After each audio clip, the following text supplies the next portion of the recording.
சொந்தங்கள் இருக்கிற பத்திரிகைக்கார அன்னைங்களுக்கும், அதே மாதிரி தொலைபேசி அன்னைங்களுக்கும், அதே மாதிரி என்னுடைய ஊரை சார்ந்த ராம்நாடு மாவட்டம், சிவகங்கை மாவட்டம், கமுதி மாவட்டம், இதை சேர்ந்த என்னுடைய சித்தப்பா பெரியப்பா அனைவர்களுக்கும் நன்றியை சொல்லிக்கிறேன்.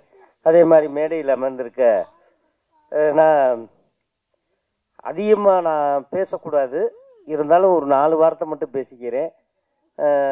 அண்ணன் பாக்கியராஜ் இயக்குனர் அவர்களுக்கும், நடிகர் அவர்களுக்கும், அதே மாதிரி மாஸ்டர் சாக்குவார் தங்க அண்ணன் அவர்களுக்கும், அதே மாதிரி முத்துக்காலை அவர்களுக்கும், அந்த அம்மா உன் பேர் என்னம்மா வைஷ்ணவி அவர்களுக்கும், கீரூனியா நடிச்சிருக்கு, வட்டி ஏக்குது நம்மள்கிட்டே பயங்கரமாக. அது கேட்குறத பார்த்தா ராம்நாடு மாவட்டத்தில் இப்படித்தே வட்டி கேட்பாங்க அதிகமாக. ஆமாம், அதிகமாக வட்டி கேட்பாங்க மாஸ்டர். காலையில் ஒரு வேப்பங்குச்சி ஒடிச்சு பல்ல விளக்குறாங்கன்னா வட்டியை வசூல் பண்ணாமல் போகவே மாட்டாங்க. அப்படிப்பட்ட ஏரியா. இந்த அவர் பின்னுக்கு இருந்து உண்மைன்னு சொல்கிறாரு. அதே மாதிரி ஹீரோ பாவம் நல்லா பேசினாப்புல, நல்ல உடன்பார்பாக இருக்கார். அது ரொம்ப பிடிச்சிருக்கு. கண்ணனை பற்றி நான் நிறையா சொல்லணும். இயக்குனர் அந்த கண்ணை வந்து எப்படின்னா, அப்பப்போ அடிக்கடி என்னுடைய அலுவலகத்துக்கு வருவார், என் இல்லத்துக்கு வருவார். வரும்போது அண்ணே இப்படி ஒரு படம் பண்ணியிருக்கனே, இதில் வந்து பாக்கியராஜ் சார் நடிக்கணும் அப்படின்னு. ஏன் போய் கேளு அப்படின்னு சொன்னேன். இல்லைண்ணே நான் இங்கே போகிறதுக்கு பயமாக இருக்குது. ஏன் அவர் துப்பாக்கி வச்சுருக்காரா, சுட்டு போடுவாரா? இந்த படம் இப்படி இருக்குன்னு போய் சொல்லியா, சொன்னீங்கன்னா அவர் உடனே ஓகே சொல்லிடுவார் அப்படின்னு. இல்லைண்ணே நீங்கள் வாரியலா, நான் வந்தால் உனக்கு இது வேலையான்னு என்னைய கேட்பாரு. நீ போய் கேளு, கேட்டீங்கன்னா உடனே அது கதவுகள் திறக்கப்படும் அப்படின்னு சொல்லி சொன்னேன். சொல்லும் போது அப்புறம் ஃபாலோ பண்ணி போய் எப்படியோ பிடிச்சிட்டாரு. பிடிச்சிக்கிடிச்சிட்டு அவங்க சீன்னா எடுத்துட்டு லாஸ்ட் எண்டு என் சீனு இங்கே ஒரு இதுக்கிட்ட சென்னையில் திருவேற்காடுக்குள்ளே வச்சு எடுத்தாப்புல. சரியான வெயில். 2வது வந்து மண்டையை புழக்குது, என்னன்னு தெரியல. கண்ணன்கிட்ட தான் பேசுகிறோமா கேமராட்ட பேசுகிறோமான்னு எனக்கே ஒன்றும் தெரியலை. நடித்து கொடுத்துட்டு வந்துட்டேன். அதே மாதிரி அவர் ஐயா அந்த இவங்க பேசும்போது ஒரு விஷயம் சொன்னாங்க. அந்த ராம்நாடு மாவட்டம் ஃபுல்லாமே வறட்சியான மாவட்டம். வறட்சியான மாவட்டம்னா தண்ணி இருக்காது, வேலிக்கருவு அதிகமாக இருக்கும், சாப்பாடுக்கு ரொம்ப கஷ்டப்படணும். அங்கே உள்ள வீடுகள்லாம் ஹீரோ தம்பி சொன்னாப்புல காணாமல் போய்கிட்டு இருக்கு, உடஞ்சிக்கிட்டு இருக்கு. அங்கே உள்ள எங்கே இருக்காங்கன்னே தெரியல. இதுக்காக முதலாக புரட்சி தலைவர் எம்ஜிஆர் ஐயா சிஎம் ஆகும் போது இந்த ராம்நாடு மாவட்டத்தை இருந்து சிவகங்கை மாவட்டத்தை பிரித்து கொண்டு வந்தார். அதுதான் அவருடைய முதல் கையெழுத்து. இது யாருக்குமே தெரியாது. ஏன்னா அப்போ எனக்கு 3 வயசு 4 வயசு இருக்கும். எம்ஜிஆர் ஐயா வராருன்னா நாங்கள் பார்க்கறதுக்கு அந்த காலத்தில் உங்களுக்கு தெரியுமில்லனே, எப்படின்னா மரத்தை அறுத்துருவோம், அறுத்து ரோட்டில் மரத்தை கீழே விழுத்தாட்டிடுவோம். அது கரண்ட் போனானே என்ன போனானே அதை பற்றி ஒன்றுமே பிரச்சனை இல்லை அப்படின்னு செஞ்சுருவோம். இப்படி செய்கிறதே புரட்சி தலைவரை பார்க்க முடியும். முதலாக என்னுடைய மண் சிவகங்கை மண்ணில் ஏன்னா அடிக்கல் நாட்டிட்டு போனாரா, அப்போ நான் போய் கை கொடுத்தேன். 4.5 வயசு கை கொடுக்கும் போது, அதுக்கப்புறம் நான் பிறந்ததே சினிமா குட்டைக்குள்ளே தான் பிறந்தேன். நினைத்ததை முடிப்பவன். எங்கள் அம்மா வந்து ரொம்ப எம்ஜிஆருடைய ரசிகர். கூப்பிட்டு போய் அங்கே படம் பார்த்துக்கிட்டு இருக்கும் போதே அந்த திரையை பார்த்து என் விழியின் உன் விழியை சந்திச்சால் அப்படின்னு அந்த கத்தி சண்டை கற்றுக் கொடுக்கும் போதே நான் பிறந்தேன். பிறந்த 5000 ரூபா பணம் கொடுத்தாரு. குடியிருந்த கோயிலா தெரியல எனக்கா. ஏன் நான் பிறந்ததே அப்பத்தையும் பிறந்தோம்னு சொல்றேன். எனக்கு என்ன ஆக்சுவலா ஆமா 5000 ரூபா பணம் கொடுத்து விட்டு இருந்தாரு. இந்த தேட்டரில் இந்த மாதிரி இப்படி பிறந்திருக்காங்க அப்படின்னு சொல்லி எழுதி அனுப்புவாங்க. எழுதி அனுப்பும் போது கொடுத்து விட்டுருந்தாங்க. கொடுக்கும் போது அதுக்கப்புறம் பார்த்தா ஒரு 8 வயசு 9 வயசுல எங்கள் ஊரில் வந்து கால்ரா அம்மா நிறையா வரும். உங்களுக்கு தெரியுமில்ல, அந்த வெயில் பகுதி அதிகனால. ஏன்னா இதுவும் பொய் சொல்லணும்னு சொல்லிடக்கூடாது. அப்ப பார்த்தா எங்க அம்மா வந்து ஒரு சட்டி கஞ்சியை கொடுத்து, அவங்களும் எங்களுக்கு ரொம்ப உறவினர்கள் தான், குறவட்டுச்சனமும் எங்களுக்கு ரொம்ப உறவினர்கள் தான், நாங்கள் ரொம்ப பழகுவோம் டீப்பா.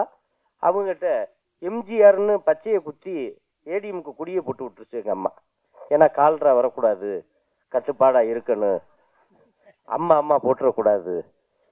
அது அது அப்படி என்னுடைய மைண்டுக்குள்ளே போய் போய் தலைவர் தலைவர் தலைவர்னு தலைவர் படத்தை நிறையா பார்த்தேன். அது மாதிரி இன்னைக்கு நடிக்க வந்திருக்கேன். நடித்து ஒரு படமும் பண்ணியிருக்கேன். ஒரு தயாரிப்பாளர் இதுலேயும் வந்துட்டு ரொம்ப சந்தோஷம். அதே மாதிரி பாவம் கண்ணன் வந்து நல்ல மனிதர், நேர்மையானவர், யார் காசுக்கு ஆசைப்பட மாட்டார். நிறைய அவர் விதையில் விதைச்சிருக்காரு. நிறைய கருதுகளை அறுத்து அவருக்கு வந்து அந்த கதிர் வந்து நல்லபடியாக பெரிய வெள்ளிப்பழமா மாறணும்னு கடவுள்கிட்ட வேண்டிக்கிறேன். நன்றி, வணக்கம். எல்லாருக்கும் வணக்கம்.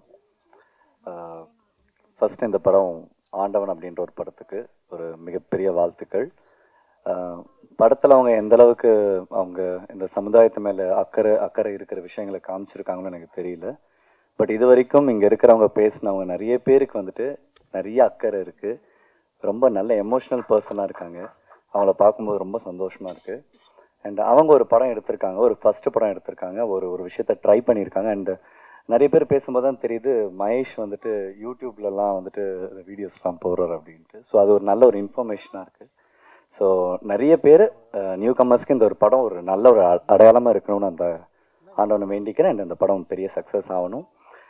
எந்த ஒரு படமாக இருந்தாலும் அதில் சில கைகள் இருக்கும். இன்னும் லைக் சில சில சில ஆர்டிஸ்ட் வந்து சில படங்கள் விடவே விடாது. அப்படி வந்து பாக்யராஜ் சார்லாம் இருக்காருன்னு நினைக்கும் போது எவ்வளோ படங்கள் சின்ன வயசுலேருந்து அவரோட நான் நடிச்சிருக்கேன், அவரோட படங்களை பார்த்து வளர்ந்துருக்கேன். அண்டு எவ்ரி டைம் நான் அவர்கிட்ட பேசியிருக்கேன், வீட்டுக்கு போகும்போதெல்லாம் பேசியிருக்கேன். அண்ட் அவர் திருப்பியும் ஸ்க்ரீனில் பார்க்கும்போது எனக்கு ரொம்ப சந்தோஷமாக இருக்கேன்.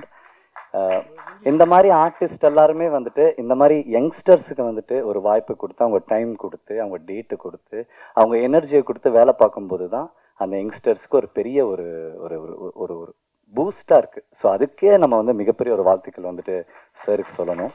அண்ட் அந்த மாதிரி தான் சாராக இருந்தாலும் சரி, அந்த முத்துக்கான அண்ணாவாக இருந்தாலும் சரி, அந்த கஞ்சா கருப்பனாவாக இருந்தாலும் சரி, எல்லாருமே வந்து ஒரு படம் ட்ரை பண்ணியிருக்காங்க. அண்ட் அந்த படம் நல்ல ஒரு வெற்றி அடையட்டும். அந்த டேரக்டருக்காக தான் நான் வந்தேன். அண்ட் அவர் தான் ரொம்ப ஃபாலோ பண்ணிகிட்டே இருந்தார். ஸோ அவருக்கும் ஒரு பெரிய வாழ்த்துக்கள். அண்ட் ப்ரெஸ் மீடியா, எஸ் உங்களுக்கு தெரியும் ஒரு படத்தை எப்படி போய் சேர்க்கணும் அப்படிங்கிறது, யூனோ வெல்.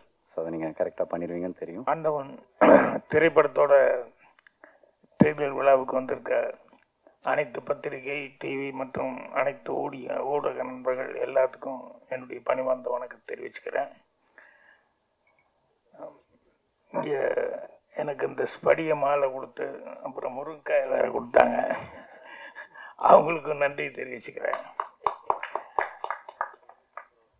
அவர் நேதாஜி அவர்கள் இன்னும் இருக்கிறதா, அவர் ரொம்ப சுவாமிநாதன் அவர்கள் ரொம்ப நம்பிக்கையோட அவர் அந்த பேச்சில் வந்து அது தெரியுது எந்த அளவுக்கு அவர் வீரியமாக இருக்கார் அப்படின்னு சொல்லிட்டு. ஸோ அவங்களுக்கு என்னுடைய மனமார்ந்த நன்றி.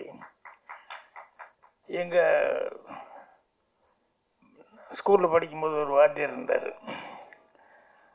அந்த வாத்தியாருக்கு வந்து ஒரு ஹேபிட் என்னென்னா, யாராவது ஸ்பெல்லிங் தப்பாக சொல்லிட்டாங்கன்னா அவர் ஒத்துக்க மாட்டார். அந்த ஸ்பெல்லிங்கை கரெக்ட் பண்ணியே ஆகணும் அப்படின்னு சொல்லிட்டு அதுக்கு என்ன பிரயத்தனம் எடுக்கணுமோ எடுத்துக்குவார். அவ்வளோ முயற்சி பண்ணுவார். அது கிளாஸில் நான் உட்காந்துருப்பேன், எவனாவது எப்பாவது மாட்டிக்குவாங்க இல்லையா ஸ்பெல்லிங் சொல்ல தெரியாமல். அதனால் ஒரு பையன் எந்திரிச்சு ஏதோ பேசும்போது அவனுக்கு பிளாட்ஃபார்ம்னு சொல்ல வரல, அவன் ஃப்ளாட் பாம் அப்படின்னா இவர் வாத்தியார் பிடிச்சிட்டாரு. பிளாட், அவன் ஃப்ளாட் அப்படிங்கிறான்.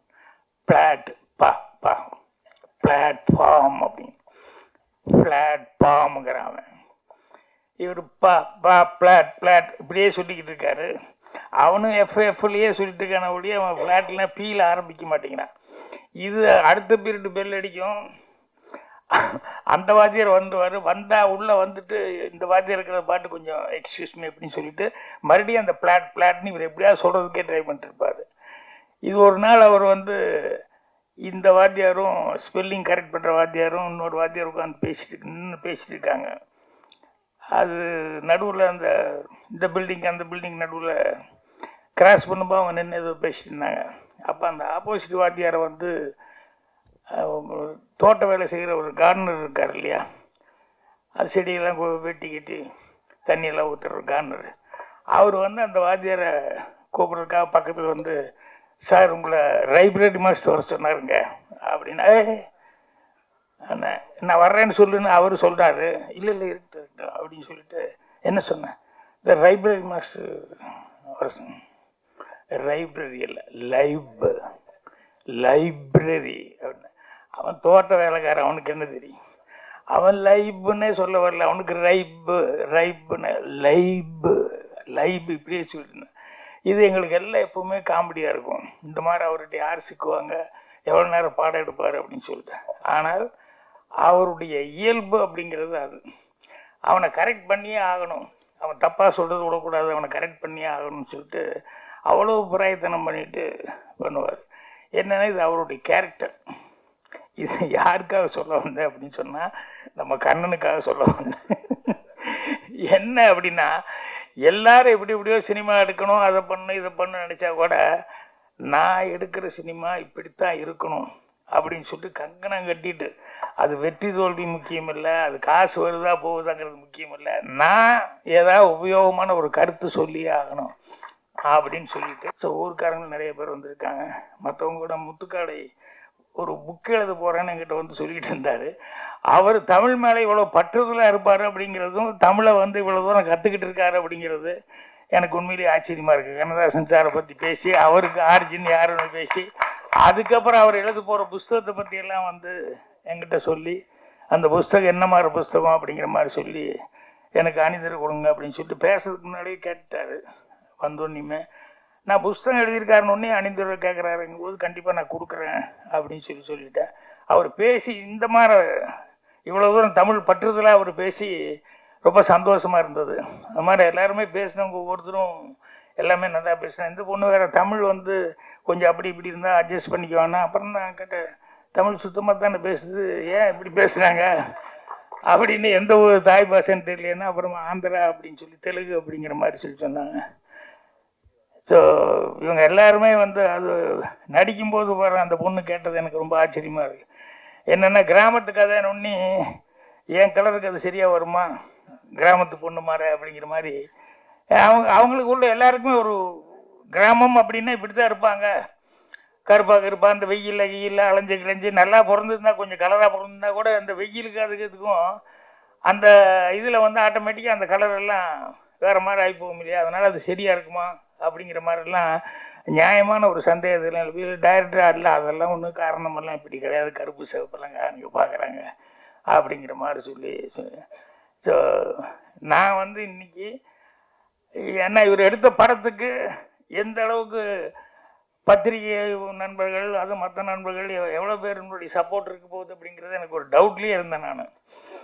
அதுக்கப்புறம் சரி அப்படின்னா, அப்புறம் உள்ளே வரும்போது தான் எனக்கு அந்த அட்மாஸ்பியர் பார்க்கும்போது, இல்லை அவர் சம்பாதிச்ச சொத்து நண்பர்கள் அப்படின்னு சொல்லிட்டு, அதே நண்பர்கள் அப்படிங்கிறதான் மகேஷுக்கும் அதே மாதிரி தான் அவ்வளவு நண்பர்கள் இருக்காங்க. சொந்த பந்தம் அந்த நண்பர்கள் எல்லாம் தான். ஏன்னா என்கரேஜ் நண்பர்கள்னு சொன்னோம்னா நிறைய பேர், சில பேர் இருக்கா நண்பர்கள். என்னென்னா அவனுக்கு 2 பேர் ஃப்ரெண்ட்ஸு பேசிகிட்டு இருந்தாங்க. சரி நான் வீட்டுக்கு போகிறேன்னாங்கும்போது மழை வந்துருச்சு. ஒருத்தன் வீடு கொஞ்சம் தூரமாக இருக்குது. அப்போ இவன் சொன்னால் நம்ம ஃப்ரெண்டாச்சு அப்படின்னு சொல்லிட்டு, அப்படியே மழை வந்துருச்சு, அதனால் கொஞ்சம் வெயிட் பண்ணி போகலான்னா. அப்புறம் மணி வேறு 9:30 ஆகி போச்சு. ஏண்டா நீ எப்போ நீ மழை நின்று எப்போ வீட்டுக்கு போய் சாப்பிட்றது அப்படின்னு போய் சம்சாரத்துட்டு சொல்லி உட்கார்றானா, ஹாலில் உட்கார சொல்லிவிட்டு சாப்பிட்டே போயிடல கொஞ்சம் சம்சாரத்துட்டு சொல்லிட்டு வரணும். போய் திடீர்னு சம்சாரத்துட்டு, அம்மா சாப்பாடு எங்கள் திடீர்னு இப்படி சொல்கிறீங்களே என்னங்க, ஏம்மா மழை திடீர்னு வந்தால் நான் என்னம்மா பண்ண முடியும், அதனால் பாரு அப்படின்னு. ஏதாவது வரணுங்களுக்கு ஏதாவது விசேஷமாக ஏதாவது செஞ்சாலும் பரவாயில்ல, வந்தவொன்னே ஏதோ ஒன்று செய்ய அப்படின்னு சொன்னால் என்ன அர்த்தம், முடிஞ்சது செய்யுமா, பசிக்கு தானே செய்ய அப்படி இப்படின்னு சொல்லி போட்டு, நான் என்ன கூட ஹெல்ப் பண்ணுறேன்னு ஏதோ கொஞ்சம் இது பண்ணி போட்டு, அப்புறம் பார்த்தா ஆள் அவனை காணும். மழையை நிற்கலையே, என்னடா ஆச்சுன்னு தெரியலையே அப்படின்ட்டு, ஏன்டா அவனை ஆளை காணோன்னு, சரி போயிட்டான் போல இருக்கு அப்படின்னு சொல்லி இவங்க சரி சமையல் ஆரம்பிச்சா செஞ்சு முடிப்போம் அப்படின்னு சொல்லும்போது பார்த்தா அவன் மறுபடியும் வந்துட்டான். என்னடா நண்பா அதுக்குள்ளே எங்கடா போன, மழையை நிற்கல, எங்கே போனேன்னு? இல்லை நீங்கள் சாப்பிட்டு போகலான்னு சொன்னீங்கல்ல, அதனால் வீட்டுக்கு போய் என் சம்சாரத்தில் சொல்லிட்டு வந்துட்டேன். சாப்பாடு கிடைக்குதுன்னு ஒன்று இங்கிருந்து மழையிலே ஒரு துண்டை போட்டுக்கிட்டு போய் சொல்லிட்டு இங்கே வந்து சாப்பிட்டு போகலான்னு வந்தேன். ஸோ நண்பர்கள் அப்படின்னு சொல்லும்போது இந்த மாதிரி சில நண்பர்களுக்கா, இன்னொரு 2 நண்பர்கள் காட்டுக்குள்ளே போயிட்டு இருந்தானுங்க. அப்போ போயிட்டு இருந்தோடனே சொல்லி கரடி வந்துருச்சுன்னு சொன்னோடனே உடனே 2 பேரும் ஓடிடலான்னா ஒரு நிமிஷம் அப்படின்னு சொல்லிட்டு அவசரமாக ஷூ எடுத்து போட்டான். என்னடா அது அப்படின்னு சொல்லிட்டு, இல்லை போட்டுற ஒரே நிமிஷம் ஷூ போட்டு ஓடிடலாம், ஷூ போட்டுன்னு அவங்ககிட்ட சொல்லி இவன் ஷூ எடுத்து அவசரமாக போடுறான். அப்புறம் போட்டுட்டு ஓடலாம் அப்படின்னு சொல்லும்போது இவன் கேட்குறான், என்னடா ஷூ போட்டால் கரடி விட வேகமாக ஓட முடியுமாண்ணா? இல்லை உன்னை விட வேகமாக ஓட முடியும் அப்படின்னு. அந்த மாதிரி நண்பர்கள் அப்படிங்கும்போது கடைசி வரைக்கும் நண்பர்கள் அந்த மாதிரி இருக்கிறது உயிர் கொடுப்பான் தோழன்னு சொல்லுவாங்க. அந்த மாதிரி இருக்கிறதுக்கு ஆட்கள் கிடைக்கிறதே ரொம்ப ரேர். ஆனால் மகேஷுக்கு அந்த மாதிரி ஆட்கள் நல்ல நண்பர்கள் ஏன்னா அவரே இதனால என்ன பலன் அப்படின்னு சொல்லி அவர் வேலை பார்த்துக்கிட்டு இருக்காரு, அதை எதையும் எதிர்பார்க்காம. அப்படி இருந்தும் நண்பர்கள் அவருக்கு அந்த அளவுக்கு உதவி பண்ணி அவர் இன்னைக்கு இந்த அளவுக்கு அவர் நடிக்கிற ஒரு சூழலை கொண்டு வந்திருக்காங்க. யூடியூப்ல கதாநாயகங்கிற லெவலில் அவருக்கு பேர் எடுத்து கொடுத்துருக்காங்க அப்படின்னு சொல்லும்போது அந்த நண்பர்களுக்கு ஹேட்ஸ் ஆப்னு சொன்னோம். ஸோ கண்ணனும் அவருடைய மகேஷும் அவருடைய நண்பர்கள் அவங்க கூட்டாளிகள் எல்லாருமே சேர்ந்து, சார்லஸ் எனக்கு எடுத்துனே பயந்துட்டேன், மியூசிக்கு அப்படின்னு சொல்லி கிரேன் ஷாட் வந்தது. நான் நினச்ச கதையே வேற என்னமோ நினச்சிட்டேன். டவால் என்னடா இப்படி ஒரு மியூசிக் வருது அப்படின்னு சொல்லி பார்த்தா, அப்புறம் பார்த்தா அந்த கதைக்கு உண்டான ஏதோ இன்னொரு கதை உள்ள வச்சுட்டு இருக்காரு போல இருக்கு. நான் நினச்சேன் இந்த கலெக்டர்கிட்ட அந்த வைத்தியர் அவங்க ஒய்ஃபு அவங்க தான் கஷ்டப்படுறவங்க, இதுதான் கதைன்னா அந்த மகேஷை வச்சு ஒரு கதை, ஒரு லவ் ஸ்டோரி வச்சிருக்காரு அப்படிங்கிறது அதுக்கப்புறம் தான் பாட்டு டூயிட்டெல்லாம் வரும்போது தான் சரி கதைக்குள்ளே ஒரு ஜனங்களுக்கு பிடிச்ச மாதிரி ஒரு ஹீரோ ஹீரோயின் அதுக்கு தகுந்த மாதிரி எதாவது வேணும் அப்படிங்கிறதெல்லாம் பண்ணியிருக்காரு அப்படின்னு சொல்லும்போது தான் சரி மியூசிக் டைரக்டர்லாம் உண்மையிலேயே கரெக்டாக வேலை கொடுத்துருக்காரு அப்படின்னு சொல்லிட்டு அவரும் கரெக்டாக இது பண்ணியிருக்காரு. கேமராமேன் எல்லாமே அவங்கவுங்க செய்ய வேண்டிய வேலையை கரெக்டாக செஞ்சுருக்காங்க. ஸோ எல்லாருக்குமே பத்திரிகை நண்பர்கள் நம்ம தான், ஊடக நண்பர்கள் நம்ம தான் அவங்களுக்கு என்ன இந்த மாதிரி ஒரு டைப்பாக ஒரு கதையை எடுத்து அந்த கிராமத்தில் இவ்வளோ தூரம் பின்தங்கி போய் கிராமத்தை விட்டு இன்றைக்கி இந்த கோபிச்செட்டிப்பாளையத்துக்கு போனால் நான் போனால் கூட ஒரு 10 கிலோமீட்டர் 5 கிலோமீட்டருக்குள்ளேயே எனக்கு அந்த பேடி ஃபீல்டுன்னு சொல்லுவேன், பச்சை பசையில் எங்கே பார்த்தாலும் கேமரா வைக்கலாங்கிற அளவுக்கு இருக்குது. இப்போ 20 கிலோமீட்டர் 25 கிலோமீட்டர் கோபியில் சிட்டிக்குள்ளேருந்து சைடில் போனால் தான் பச்சை பசைன்னு எதாவது காமிக்க முடியும். என்னென்னா எல்லாம் சைட்டு போட்டு அவங்கவுங்க விற்க ஆரம்பிச்சிட்டாங்க. அதில் நல்ல வருமானம் வருது, எதுக்கு இது விவசாயம் பண்ணிக்கிட்டு அப்படிங்கிற அளவுக்கு அவங்களும் சேஞ்ச் ஆகி போயிட்டுருக்காங்க. ஸோ அந்த மாதிரி கிராமங்கள் நிறைய அப்படி இது பண்ணி போயிட்டுருக்கு. ஸோ இந்த மாதிரி படங்கள் வரும்போது அதை கரெக்ட் பண்ணிக்கிறதுக்கு என்ன, ஏன்னா தண்ணி இல்லாமல் பஞ்சமாக இருந்து அந்த மாதிரி இருந்து ஊரை காலி பண்ணிட்டு போகிறதுங்கிறது ஓகே. அது என்னென்னா இயற்கை சதி நமக்கு நம்மளை எரியாமல் நம்மளை மீறி நடக்கக்கூடியது ராமநாட்டில் நடக்குது அப்படிங்கிற மாதிரி எல்லாம் இருக்குது. பட் இதெல்லாம் பிளாட் போட்டு இருக்கிற பூமி, விவசாய பூமி பிளாட்டை போட்டு கொடுத்துட்டு போனால் அதை விட நல்ல காசு கிடைக்குதுங்கிற அளவுக்கு போனால் அது கவர்மெண்ட் அப்படி இல்லை, விவசாயமே நீ பண்ணு, விவசாயம் பண்ணால் உனக்கு அந்த அளவுக்கு வருமானம் வருங்கிற அளவுக்கு ஒரு திட்டங்களை கொண்டு வந்தால் தான் அவன் கரெக்டாக அந்த விவசாயத்தில் இருப்பான். இல்லைன்னா நான் என்ன நஷ்டத்துக்கு நான் எப்படிங்க பாடுபட முடியும் அப்படிதான் அவன் கேட்பான். இது அப்போ சொல்லுவாங்கல்ல, அவன் கஷ்டப்படுறத காலிலேருந்து சாயங்காலம் வரைக்கும் உட்காந்து மண்ணில் கஷ்டப்பட்டு வெயிலில் கஷ்டப்பட்டு இத்தனையும் பண்ணி அது பண்ணிட்டு போனான்.